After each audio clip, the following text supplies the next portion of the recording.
Hello students,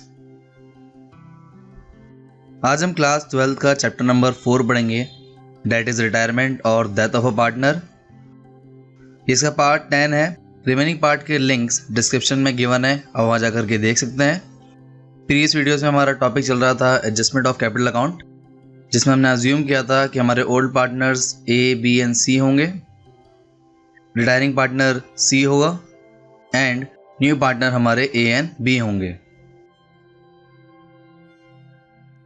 adjustment of new partners capital के total 4 adjustment होते हैं, जिसमें से हम 3 एडजस्टमेंट को क्लियर कर चुके हैं। जिसमें हमारा कैपिटल एडजस्टमेंट नंबर 1 था टोटल कैपिटल के बारे में। अगर आपको एडजस्टमेंट नंबर 1 सीखना है तो इस चैप्टर का पार्ट नंबर 7 आप देख सकते हैं।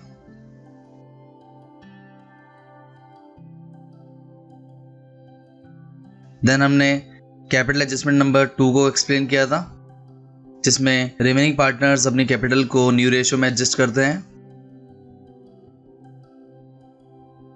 अगर आपको कैपिटल एडजस्टमेंट नंबर 2 सीखना है तो इस चैप्टर का पार्ट नंबर 8 आप देख सकते हैं।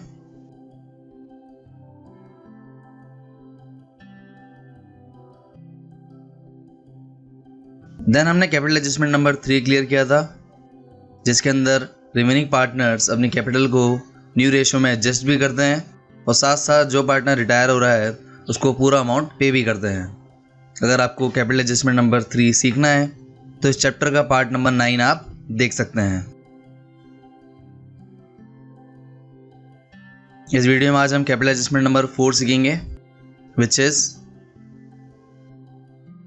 When new partners adjust their capital on the basis of new profit sharing ratio and pay off retiring partner and required cash or working capital is given in the question।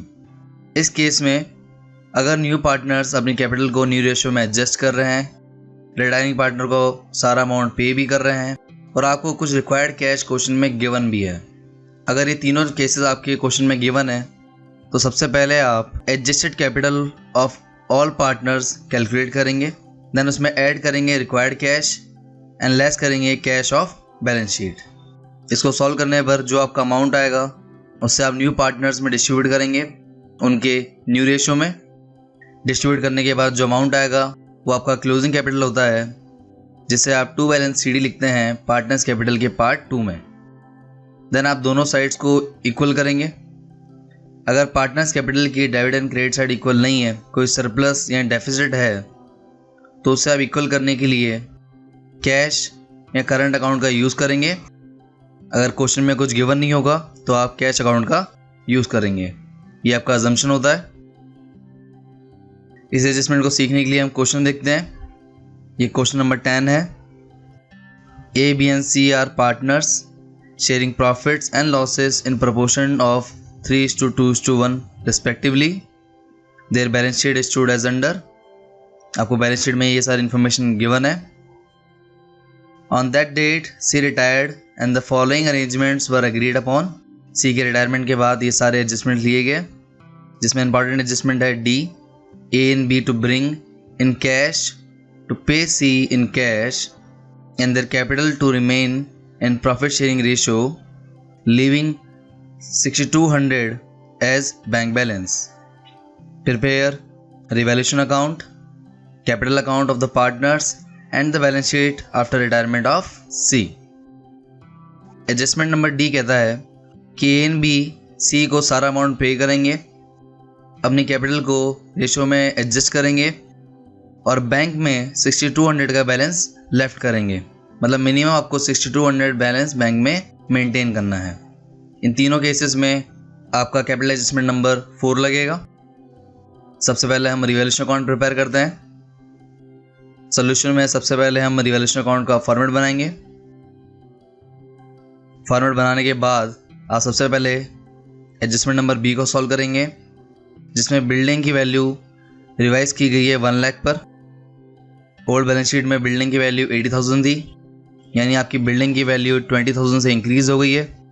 ये आपके लिए income है, इसलिए revaluation के credit side में आएगा by building 20,000।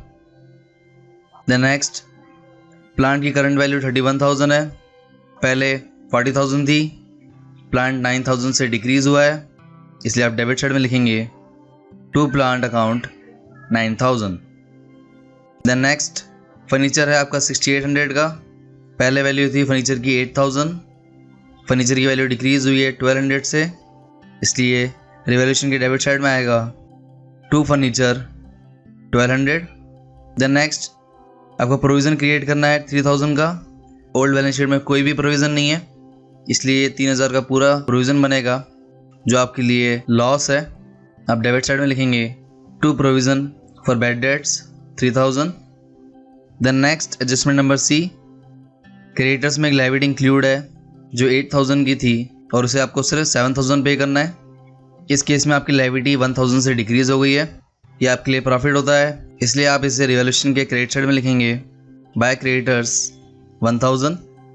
सारे adjustment करने के बाद आप क्रेडिट साइड का टोटल करेंगे, क्रेडिट में से डेबिट को लेस करने पर आपको प्रॉफिट आएगा 7800 का, जिसे आप ओल्ड पार्टनर्स ओल्ड रेशियो में डिस्ट्रीब्यूट कर देंगे विच इज़ 3:2:1। यहाँ आपका रिवैल्यूएशन अकाउंट कंप्लीट होता है। रिवैल्यूएशन अकाउंट बनाने के बाद आप पार्टनर्स कैपिटल अकाउंट बनाएंगे। सबसे पहले हम पार्टनर्स कैपिटल अकाउंट का फॉर्मेट बनाएंगे। आपके टोटल 3 पार्टनर हैं, ए, बी एंड सी, और सी आपका इसमें रिटायरिंग पार्टनर है। पार्टनर्स कैपिटल में सबसे पहले आप ओपनिंग कैपिटल लिखते हैं जो आपको ओल्ड बैलेंस शीट में गिवन है ए, बी एंड सी की, इसे लिखेंगे आप बाय बैलेंस BD एंड आप तीनों की कैपिटल लिखेंगे। कैपिटल लिखने के बाद आप ओल्ड पार्टनर से रिलेटेड जितने भी प्रॉफिट एंड लॉस होते हैं उनको डिस्ट्रीब्यूट करते हैं। आपको ओल्ड बैलेंस शीट में वर्कमैन कंपनसेशन फंड गिवन है 9000, इसे आप क्रेडिट साइड में लिखेंगे और ओल्ड पार्टनर ओल्ड रेशियो में डिस्ट्रीब्यूट कर देंगे। देन आप रिवैल्यूएशन का प्रॉफिट ट्रांसफर करेंगे, जिसे आप क्रेडिट साइड में लिखेंगे बाय रिवैल्यूएशन अकाउंट।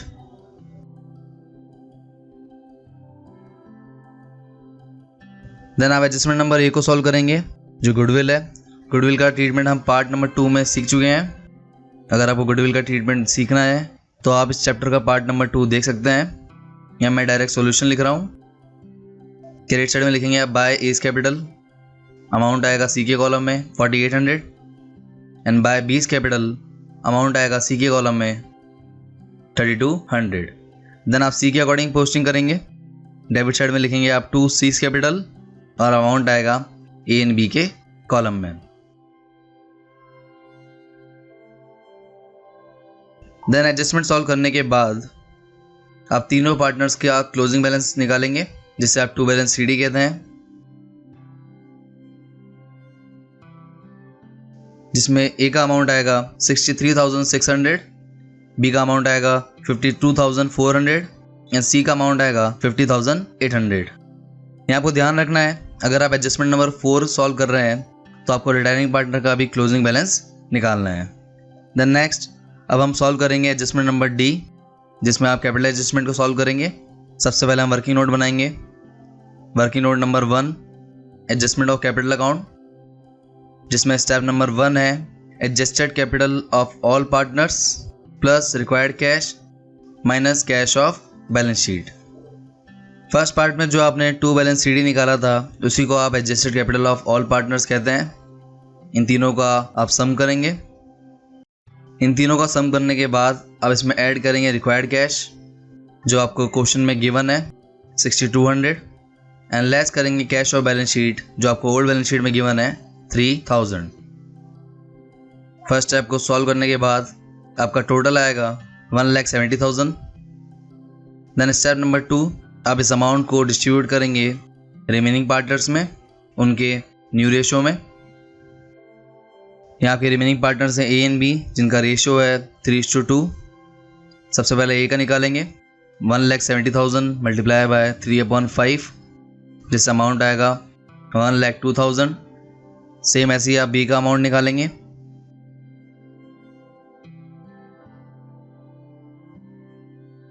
इन दोनों अमाउंट्स को आप क्लोजिंग कैपिटल कहते हैं, जैसे आप पार्टनर्स कैपिटल के सेकंड पार्ट में लिखेंगे to balance CD। Partners capital के टू बैलेंस CD लिखने से पहले जो आपने फर्स्ट पार्ट में टू बैलेंस CD निकाला था उससे आप क्रेडिट साइड में लिखेंगे by balance BD।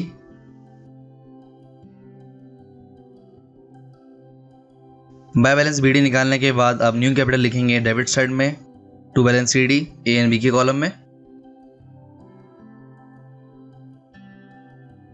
Then according to adjustment number 4 आपको C को सारा अमाउंट पे करना है कैश में। C का टोटल अमाउंट है 50,800 जो फर्म उसे पे करेगी, जिससे आप डेबिट साइड में लिखेंगे टू कैश 50,800। देन आप A एंड B की दोनों साइड्स को इक्वल करेंगे। A की डेबिट साइड ज़्यादा है, इसलिए क्रेडिट साइड में बैलेंसिंग फिगर में अमाउंट आएगा बाय कैश 38,400। सेम ऐसे ही B की भी डेबिट साइड ज़्यादा है, इसलिए B का भी क्रेडिट साइड में अमाउंट आएगा बैलेंसिंग फिगर में 15,600। और यहाँ आपका पार्टनर्स कैपिटल अकाउंट कंप्लीट होता है। देन नेक्स्ट हम बैलेंस शीट प्रिपेयर करेंगे। सबसे पहले हम बैलेंस शीट का फॉर्मेट बनाएंगे। फॉर्मेट बनाने के बाद आप लायबिलिटी साइड से सॉल्व करेंगे। आपको ओल्ड बैलेंस शीट में क्रेडिटर्स गिवन थे 31,000 के, आपने रिवैल्यूएशन में क्रेडिटर्स को रिड्यूस किया था 1,000 से, इसलिए न्यू बैलेंस शीट में क्रेडिटर्स आएंगे 30,000। देन आप वर्कमैन कंपनसेशन फंड को डिस्ट्रीब्यूट कर चुके हैं, वो न्यू बैलेंस शीट में नहीं आएगा। कैपिटल लिखने से पहले हम एसेट साइड को सॉल्व करते हैं। सबसे फर्स्ट है बैंक। बैंक का बैलेंस आपको क्वेश्चन में गिवन था 6200 जो आपको मेंटेन करना था, तो आपका न्यू बैलेंस शीट में ये अमाउंट आएगा bank 6200। Then next debtors. Debtors के लिए आपने प्रोविज़न मेंटेन किया था 3000 का, जो डेटर में से लेस होगा 19,000 माइनस प्रोविज़न 3,000, जिससे आपके डेटर्स आएंगे 16,000 के। Then next stock. स्टॉक आपका 40,000 था, आपने स्टॉक में कोई भी चेंजेस नहीं किए थे, इसलिए स्टॉक सेम आएगा न्यू बैलेंस शीट में 40,000। Then next furniture. फर्नीचर आपका 8,000 का था, आपने फर्नीचर को रिड्यूस किया था 1,200 से, इसलिए न्यू बैलेंस शीट में फर्नीचर आएगा 6,800। Then next plant. प्लांट आपका 40,000 का था, प्लांट आपने रिड्यूस किया 9,000 से, इसलिए न्यू बैलेंस शीट में प्लांट आएगा 31,000। देन नेक्स्ट बिल्डिंग आपका 80,000 का था, हमने बिल्डिंग को इंक्रीज़ किया था 20,000 से, इसलिए न्यू बैलेंस शीट में बिल्डिंग आएगा 1 लाख। सारी एसेट को सॉल्व करने के बाद आपका एंड में बचा क्लोजिंग कैपिटल, जो आपने पार्टनर्स कैपिटल के सेकंड पार्ट में लिखा था, इसे आप लिखेंगे न्यू बैलेंस शीट के अंदर।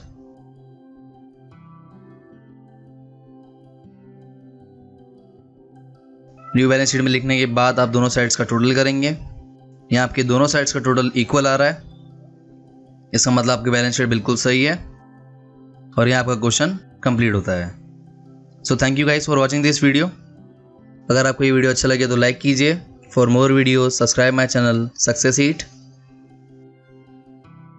आप हमें फेसबुक एंड इंस्टाग्राम पर फॉलो कर सकते हैं for question, queries and updates के लिए, and click on bell icon for daily updates. Thank you.